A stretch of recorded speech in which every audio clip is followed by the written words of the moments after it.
موجود ہو۔ اب یہ آج بڑی اہم آ رہی ہے فطرت انسانی کے اعتبار سے۔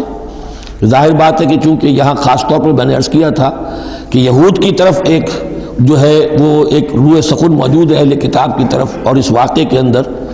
تو خاص طور پر جن لوگوں کے اندر کہ یہ دنیا کی محبت زیادہ شدید ہوتی ہے، تو اس کا ایک اثر بتا رہے ہیں کہ یہ واقعتاً اللہ نے فطرت انسانی میں رکھی ہے، اس لیے کہ یہ دنیا جو ہے اسے اللہ نے چلانا ہے، اس کی رونقیں رکھنی ہے جب تک اس کی مرضی ہے، قیامت تک تو اسے آباد رکھنا ہے۔ اولاد پیدا ہوگی تو دنیا قائم رہے گی، نسل چلے گی، مرد اور عورت کی ایک دوسرے کے ساتھ کشش ہوگی تو اولاد پیدا ہوگی، اور یہ تمام چیزیں جو ہیں دولت کی کوئی طلب ہوگی تو آدمی محنت کرے گا، مشقت کرے گا، کمائے گا، تو اس لیے یہ چیزیں فطرت انسانی میں ہیں، یہ بیسک اینیمل انسٹنکٹس ہیں۔ بس ضرورت اس بات کی ہوتی ہے کہ انسٹنکٹس کو دبا کر رکھا جائے، اللہ کی محبت، اللہ کی شریعت کو اس سے بالا تر رکھا جائے، بس یہ نہیں ہے کہ ان کو ختم کر دیا جائے۔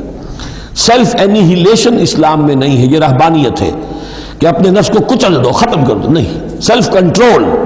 اپنے آپ کو کنٹرول میں رکھو۔ یہ منہ زور گھوڑا ہے نفس انسانی کا، لیکن جتنا طاقتور گھوڑا ہوگا اتنا ہی آپ کے لیے تیز دوڑنا جو ہے وہ آسان ہوگا، لیکن جتنا منہ زور اور طاقتور گھوڑا ہے اتنا ہی اسے قابو میں رکھنے کی ضرورت بھی ہے، ورنہ اگر اس کے رحم و کرم پر سوار آ گیا تو جہاں چاہے گا پٹخنی دے دے گا۔ تو اس اعتبار سے سیلف کنٹرول ہو، گھوڑا پورا قابو میں ہو۔ البتہ یہ ہے کہ سیلف کو، اپنے نفس کو، اس کو کچل ڈالنا، سیلف اینیہیلیشن، یہ اسلام میں نہیں۔ زین للناس حب الشہوات من النساء، مزین کر دی گئی ہے لوگوں کے لیے ایک تو محبت جو ہے شہوت کی محبت خواتین کے بارے میں۔ اب دیکھیے یہاں بھی قرآن مجید گویا کہ ایک طرح سے تائید کر رہا ہے فرائڈ کی،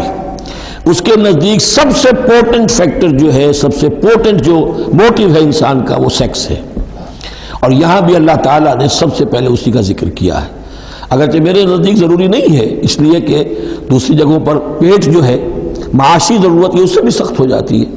لیکن یہ کہ واقعتاً یہ حضور نے بھی فرمایا ہے صلی اللہ علیہ وسلم، ما ترکت بعدی فتنۃ اضر علی الرجال من النساء،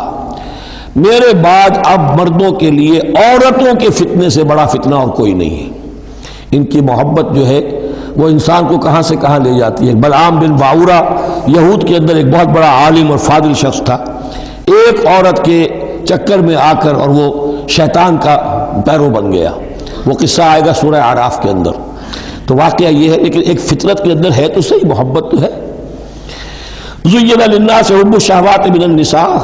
والبنین، اور بیٹے انسان کو بہت پسند ہے، بیٹے ہوں، اس کا نام چلتا رہے، بڑھاپے کا سہارا بنے، والقناطیر المقنطرۃ من الذهب والفضہ، اور یہ کہ خزانے ہوں جمع کیے ہوئے سونے کے اور چاندی کے، والخیل المسومۃ، اور گھوڑے ہوں بڑے نسل والے گھوڑے جو ہیں جن پر کے نشان لگے ہوئے ہوتے ہیں، پیڈگری ہوتی ہے ان کی، والانعام، اور مویشی ہوں، مال جو ہے پنجاب میں اور سرائکی کے علاقے میں مال کہتے ہی جانوروں کو ہے، ان حیوانات کو ہے مال مویشی، والانعام والحرث، اور کھیتی۔ ذالک متاع الحیات الدنیا، بس جو نقطۂ اعتدال ہے وہ یہ ہے کہ جان لو یہ ساری چیزیں اس دنیا کی زندگی کا ساز و سامان ہے، اس زندگی کے لیے ضروریات کی حد تک ان سے فائدہ اٹھانا، اس میں کوئی بری بات نہیں، لیکن واللہ عندہ حسن المآب، لیکن اللہ کے پاس ہے اچھا لوٹنا، وہ جو ہے جو اللہ کے پاس ہے اس کے مقابلے میں یہ کچھ بھی نہیں۔ اگر یہ ایمان بالآخرہ ہے تو پھر تو انسان ان تمام چیزوں کو، اپنے تمام جذبات و میلانات کو ایک حد کے اندر رکھے گا، اس سے آگے نہیں آنے دے گا۔ لیکن اگر ان میں سے کوئی ایک شے بھی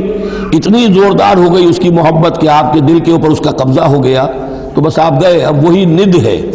وہی اب آپ کا معبود ہے، چاہے وہ دولت ہو، چاہے وہ کوئی اور شے ہو، وہ اب آپ کا معبود بن جائے گی۔